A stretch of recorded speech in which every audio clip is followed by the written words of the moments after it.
ఓం నమ శివాయ శ్రీమాత్రే నమః. మిత్రులకి శ్రీభిలాషులకి అలాగే నేను ఇంతగా ఆదరిస్తున్న యూట్యూబ్ ప్రేక్షకులందరికీ కూడా పేరు పేరు ధన్యవాదాలు. మిత్రులారా, మీ అందరికీ పరాదేవత ఎల్లవేళలా మీతో ఉండి మీ మనోవాంఛ నెరవేర్చాలని మనస్ఫూర్తిగా కోరుకుంటున్నాను. మనం అంతకుముందు వీడియోలో రావణ సహిత నుండి శివభగవానుడు రావణుడికి చెప్పిన జీవిత సత్యాలు, అంటే దేవతలకు కూడా చెప్పని విషయాలని రావణుడికి తెలియజేయడం జరిగింది. అది మనం అంతకుముందు వీడియోలో తెలుసుకున్నాం. ఇప్పుడు మరికొన్ని విషయాలు రావణుడితో శివభగవానుడు ఏం చెప్పాడో ఈ వీడియోలో తెలుసుకున్నాం. ఈ రావణ సహిత, అరుణ సహిత, అలాగే తాంత్రిక గ్రంథాల్లో మనకి ఉపయోగపడే విషయాలు చాలా ఉన్నాయి. చాలామంది తెలియనిది ఏంటంటే కలికాలంలో తంత్రము, నామజపము అద్భుతంగా పనిచేస్తుంది. కొంతమందికి అపోహలు, అపనమ్మకాలు ఉంటాయి. అంటే ఇవన్నీ జరగవు అనుకుంటారు. జరగవు అనుకునేవారికి జరగవు, జరుగుతుంది అనేవారికి ఖచ్చితంగా జరుగుతుంది. నమ్మకం, విశ్వాసంతో ప్రయత్నం చేయాలి. నమ్మకం లేని వారు వీటిని పొరపాటును కూడా ప్రయత్నం చేయకండి. ఇప్పుడు శివభగవానుడు రావణుడికి మోక్షం గురించి, మిగతా విషయాల గురించి ఏం చెప్పాడో మీకు ఈ వీడియోలో తెలియజేస్తాను. అలాగే మీ అందరికీ నా విన్నపం ఏంటంటే, మీకు ఈ వీడియో నచ్చినట్లయితే ఖచ్చితంగా లైక్ చేయండి. ఛానల్ని కొత్తగా చూసేవారు సబ్స్క్రైబ్ చేసుకోండి, గంట సింబల్ని యాక్టివేట్ చేసుకోండి. అలాగే ఇలాంటి మీకు సబ్జెక్ట్ ఇంట్రెస్ట్ ఉంటే మీకు ఇలాంటి సబ్జెక్ట్ మీద వీడియోలు చేయమని కామెంట్ చేయండి. అలాగే ఎవరైనా సరే ఇంట్రెస్ట్ ఉన్నవారు వీటిని మీ ఫేస్బుక్ గ్రూప్లో కావచ్చు, వాట్సాప్ గ్రూప్లో కావచ్చు షేర్ చేయండి. ఎందుకంటే ఇవి చాలా పురాతనమైనవి. ఇవి మనకి అంత ఈజీగా దొరకవు. నేను వీటి మీద పరిశోధన చేస్తూ ఉంటాను. తంత్రము, మంత్రము, యంత్రము, వనమూలికలు చాలా వీడియోలు చెప్పాను. మన ఛానల్లోకి వెళ్ళండి. మీరు ప్రతి విషయం మీద కొన్ని వేల వీడియోలు చెప్పాను. ఇవంతా సబ్జెక్ట్ అంతా కూడా మన తంత్రశాస్త్రాల్లో, తంత్ర గ్రంథాల్లో ఉంది. ప్రయత్నపూర్వకంగా చేస్తే ఫలితాలు వస్తాయి. నమ్మకం లేకపోతే ప్రయత్నం చేయకండి. ఇప్పుడు సబ్జెక్టులోకి వెళ్దాం. అంటే ఈ విషయం కూడా రావణాసురుడికి శివుడికి సంవాదంలా ఉంటుంది. మీకు నేను ఈజీగా ఉండడానికి చెప్తున్నాను. ఎవరైనా సరే, శివుడు మోక్షం గురించి రావణుడు అడిగాడు, స్వామి నాకు మోక్షం ఎలా పొందాలి అని అడిగినప్పుడు రావణాసుడికి శివుడు ఇలా చెప్పాడు, రావణ, ఎక్కువ ఆలోచించొద్దు. మోక్షం పొందాలంటే ఎక్కువ ఆలోచన చేయకూడదు. అలాగే ఓపికగా ఉండాలి. అలాగే ధ్యానం చేయమని చెప్పాడు. ధ్యానం అనగానే చాలామందికి యోగాలో అనుకుంటారు. ధ్యానం అంటే భగవంతుడిని, మీ ఇష్టదైవాన్ని, మీ కులదైవాన్ని, మీకు నచ్చిన దాన్ని ధ్యానం చేయమని అర్థం. పంచభూతాలకి కారకుడైన ఆ పరమశివుణ్ణి నమశివాయ అనుకున్నా చాలు. ధ్యానం చేస్తూ ఉంటే మోక్ష ప్రాప్తి లభిస్తుంది అని రావణుడికి శివభగవానుడు చెప్పడం జరిగింది. అంటే అతిగా ఆలోచించేవాడికి, ఓపిక తక్కువ ఉన్నవాడికి, ధ్యానం చేయలేని వాడికి, మనసు నిలకడలేని వాడికి మోక్షం రాదు అని అర్థం. ఎందుకంటే మనం ఎప్పుడైనా సరే మాట్లాడుతూ ఉంటాం. మాట్లాడుతున్నప్పుడు మంచి మాట మాట్లాడామనుకోండి, దైవ సంబంధమైన విషయాలు మాట్లాడామనుకోండి, పురాణ సంబంధమైన విషయాలు మాట్లాడామనుకోండి, అది కూడా మోక్ష ప్రాప్తికి సహాయపడుతుంది. ఈ మాట శివభగవానుడు చెప్పాడు. ఇతరుల సంపద అంటే ఇతరులకు ఉన్న సంపద కానీ, వారికి ఉన్న పేరు ప్రఖ్యాతుల పట్ల కానీ, శ్రేయస్సు పట్ల కానీ కోపంగాను, అసంతృప్తిగాను ఉన్న వ్యక్తి ఈ లోకంలో పేదవాడవుతాడు. అలాగే వాడు మరణించిన తర్వాత కూడా మరో లోకంలో కూడా బాధపడతాడు అని శివభగవానుడు రావణుడు చెప్పాడు. ఇందులో అర్థం ఏంటంటే, మనం ఎవరి గురించైనా నెగిటివ్గా మాట్లాడుతూ, అంటే డబ్బు ఉన్నవాడిని చూసి కానీ, ఆనందంగా ఉన్నవాడిని చూసి కానీ, వాడి మీద మనం చాడీలు చెప్పడం కానీ, వాడిని దూషించడం కానీ, అంటే మనలో ఉన్న కోపాన్ని, అసంతృప్తిని వాడి మీద ప్రదర్శించడం వల్ల కూడా అలాంటి వ్యక్తి జాతకరీత్యా ఎంత అద్భుతంగా ఉన్నా పేదవాడవుతాడు. అలాగే వాడు మరణించిన తర్వాత కూడా ఆ ఈర్ష్య, ఆ కోపము, అసూయ వాడిని మరో లోకంలోకి వెళ్ళిన తర్వాత కూడా బాధపడతాడు అని స్వామివారు రావణుడు చెప్పాడు. అలాగే రావణుడు తెలివిగా ఇంకొంచెం విపులంగా చెప్పమని అడిగాడు. అంటే రావణుడు చాలా అద్భుతమైన జ్ఞాని కాబట్టి అప్పుడు స్వామివారు ఇలా చెప్పాడనమాట.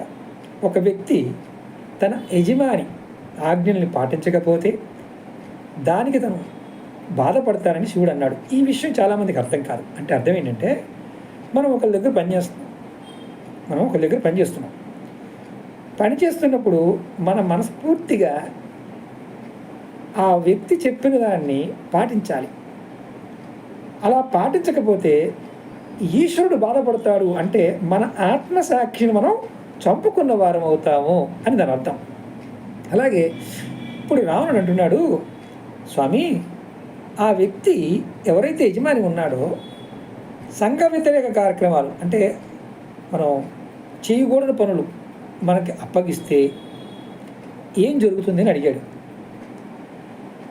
అప్పుడు శివభగవానుడు ఏమన్నాడంటే, ఆ ఎవరైతే వ్యక్తి ఆ చేయకూడని పని చేయమని చెప్పాడు కదా, తను ఆదేశాలు ఇచ్చే వరకు ఆ పనిని తన శక్తి మేరకు పూర్తి చేయడానికి ప్రయత్నించాలి అని శివుడు బదిలిచ్చాడు. ఇక్కడ వాడు తప్పుడు పని అప్పచెప్తే మరి తప్పు పని చేయాలా అని రావణాసుడు అడిగితే, నువ్వు వాడి దగ్గర ఉద్యోగం చేస్తున్నావు, వాడు నీకు అదే పని నీకు ఉద్యోగం కింద ఇచ్చాడు, తప్పుడు పని నీకు ఉద్యోగం కింద ఇచ్చాడు, నువ్వు అది తప్పించి వేరే పని చేయడానికి అవకాశం లేదు, కానీ అది నీకు వల్ల కాదు, చేయలేవు, కానీ ఆ తప్పుడు పని నువ్వు ఖచ్చితంగా డబ్బులు తీసుకుంటున్నావు కాబట్టి ప్రయత్నం చేయాల్సిన పరిస్థితి ఉంటుందని బదులిచ్చాడు స్వామివారు.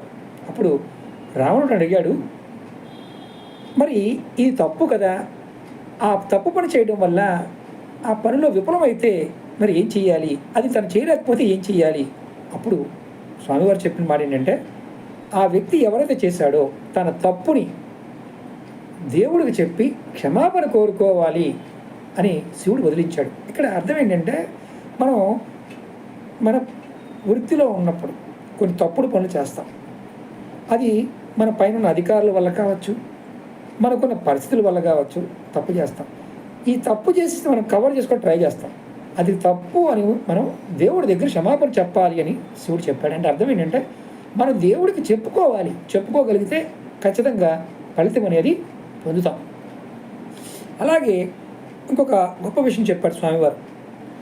ఎవరైనా కుటుంబం కానీ వ్యక్తులు కానీ ఎవరైనా సరే మతపరమైన తీర్థయాత్రలకు బయలుదేరితే మధ్యలో ఇతరులు ఆతిథ్యాన్ని ఆస్వాదించడానికి అతను ఎవరైతే కుటుంబం ఉంటుందో, ఆ మధ్యలో మా అన్నగారి ఇల్లు ఉందండి, మా చుట్టాల ఇల్లు ఉందండి, మా స్నేహితుల ఇల్లు ఉందండి, అక్కడికి వెళ్ళి భోజనం చేసి మనం దేవుడి దర్శనానికి వెళ్దాం అని ఆలోచన చేయకూడదు. ఆతిథ్యాన్ని ఆస్వాదించడానికి మార్గంలో ఆగకూడదు. నువ్వు దైవ దర్శనానికి వెళ్తున్నావు, తీర్థయాత్రకి వెళ్తున్నావు అంటే తీర్థయాత్రకి వెళ్ళాల్సిందే, అంతేకాని మధ్యలో భోజనం చేద్దాము అంటే ఆతిథ్యం అంటే ఎవరన్నా కూర్చుని భోజనం చేద్దామని కదా, దర్శనం చేసుకోవడానికి వెళ్తే ఆగకుండా దర్శనానికి వెళ్ళాలి అని అర్థం. చాలామంది అలా చేరు. మరి ఇంకొక మాట కూడా స్వామివారు చెప్పారు, ఏడుస్తున్న బిడ్డ అంటే ఎవరైనా సరే పిల్లలు ఏడుస్తున్నారు అనుకోండి, ఏడుస్తున్నప్పుడు తల్లి కానీ తండ్రి కానీ కొట్టకూడదు, వాళ్ళని బాధ పెట్టకూడదు. కొంతమంది ఏడ్చే పిల్లని ఎందుకు ఏడుస్తుందో లాగి కొడతారు, అలా కొట్టకూడదని సాక్షాత్తు శివభగవానుడు చెప్పాడు. ఇది కొంచెం మనందరికీ ఆశ్చర్యంగా అనిపించవచ్చు. శాస్త్రంలో ఇవన్నీ ఉన్నాయి, ఇలాంటి విషయాలు చాలా ఉన్నాయి. ఎందుకంటే ఏడ్చేవాడిని కొట్టకూడదు పిల్లల్ని అని చెప్పటం. అలాగే మన దగ్గర పనిచేసేవారికి, మన దగ్గర కూలి పని చేసేవారికి అంటే సేవకుడుగా ఉన్నవారికి జీతం అనేది అంటే ఖచ్చితంగా వాడిని ఇబ్బంది పెట్టకుండా వాడికి జీతం ఇవ్వాలి అని చెప్పాడు. అంటే దీన్ని మీకు అర్థమయ్యే భాష చెప్తున్నాను. వాడికి కావాల్సిన దాన్ని ఇవ్వాలి అంటే మనం ఇప్పుడు జీతమే కదా ఇచ్చేది అని స్వామివారు చెప్పడం జరిగింది. ఇక్కడ ఇది రావణుడు పేరుతో శివభగవానుడు మనకి ఈ విషయాలన్నీ తెలియచేస్తున్నాడని మన అర్థం. అలాగే ఇప్పుడు ఇది కొంచెం మనకి కొద్దిగా ఇబ్బందికరమైన విషయం. పెళ్ళి అంటే రెండో పెళ్ళి, పునర్వివాహం. శివుడిని రావణుడు అడిగాడు. అప్పుడు స్వామివారు చెప్పారు, వితంతువు మళ్ళీ పెళ్లి చేసుకుంటే తనకి ఈ లోకంలో ఆనందము, సంపద, సంతానము ఉండవని అంటాడు. అంటే అర్థం ఏంటంటే, ఇప్పుడు పెళ్ళయింది, పిల్లలు పుట్టారు, భర్త చనిపోయారు, లేకపోతే వదిలేశారు, సంతానం ఉంది. తనకి రెండో పెళ్లి చేసుకోవడం వల్ల లోకంలో ఆనందము, సంపద, సంతానము ఇవి కలగవు, అంత ఆనందంగా ఉండలేరు అని స్వామివారు చెప్పడం. ఇక్కడ కొంచెం మనం ఈ కాలానికి అనుభవించుకున్నప్పుడు ఏంటంటే, ఇది కలికాలం కాబట్టి, ఇది ఎప్పుడూ రావణాసుడి కాలంలో ఉన్న విషయం కాబట్టి స్వామివారు ఆ విధంగా అప్పుడు ఉన్న సందర్భాన్ని బట్టి చెప్పారని మనం అర్థం చేసుకోవాలి. అలాగే ఇక్కడ ఇంకొక విషయం కూడా చెప్పారు. పిల్లలు లేని వ్యక్తి మళ్ళీ పెళ్లి చేసుకుంటే అతని, అంటే పిల్లలు లేకుండా ఉన్న వ్యక్తి మళ్ళీ పెళ్లి చేసుకుంటే అతని తప్పు లేదని రావణుడు సమాధానం ఇస్తాడు. అంటే మరి నాకు పిల్లలు లేరు కాబట్టి నేను ఇంకొక పెళ్లి చేసుకుంటాను, అప్పుడు తప్పు కాదు కదా అని రావణాసుడు అడిగినప్పుడు, కానీ అతనికి మొదటి వివాహం ఉన్నప్పుడు ఒకవేళ సంతానం ఉంటే అతను మళ్ళీ పెళ్లి చేసుకోకూడదు. అంటే ఒకవేళ ముందు సంతానం లేకపోతే ఆడవారికి ఏదన్నా ఆరోగ్యపరమైన సమస్యలు ఉన్నప్పుడు రెండో పెళ్లి చేసుకోవచ్చు కదా అని రావణుడు అడిగితే స్వామివారు ఏం చెప్పారంటే, దానికి ఆయన ఒప్పుకొని, ఒకవేళ ఈ వ్యక్తికి ముందే పెళ్ళయి ఇంకొక సంతానం కలిగి ఉంటే పెళ్లి చేసుకోకూడదు అని చెప్పాడు.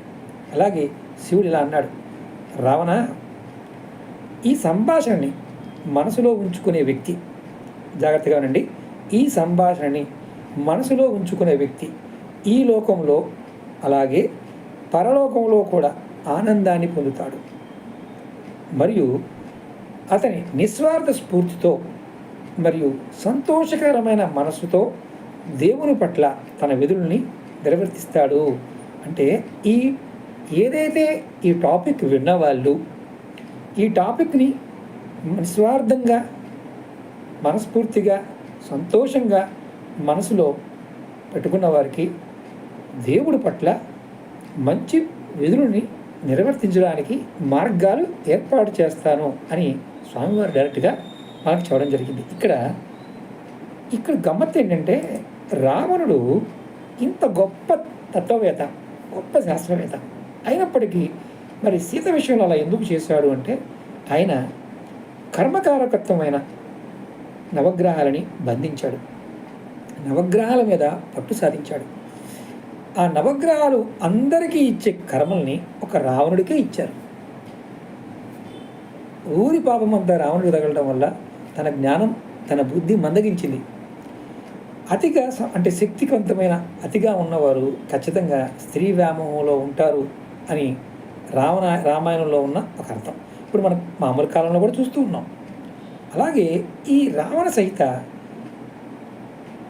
చాలా వరకు ఆయుర్వేద సంబంధ విషయాలు, అర్కశాస్త్ర సంబంధ విషయాలను కూడా మనకి కొన్ని విషయాలు తెలియజేస్తుంది.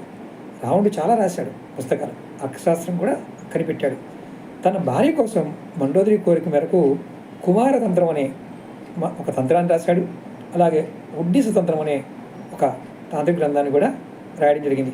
ఈ కుమారతంత్రం అనేది అనేక శిశువ్యాధులు, అంటే పిల్లలకు వచ్చే వ్యాధులకి చికిత్సలు కూడా దాంట్లో ఉన్నాయి. ఈ పుస్తకం అది.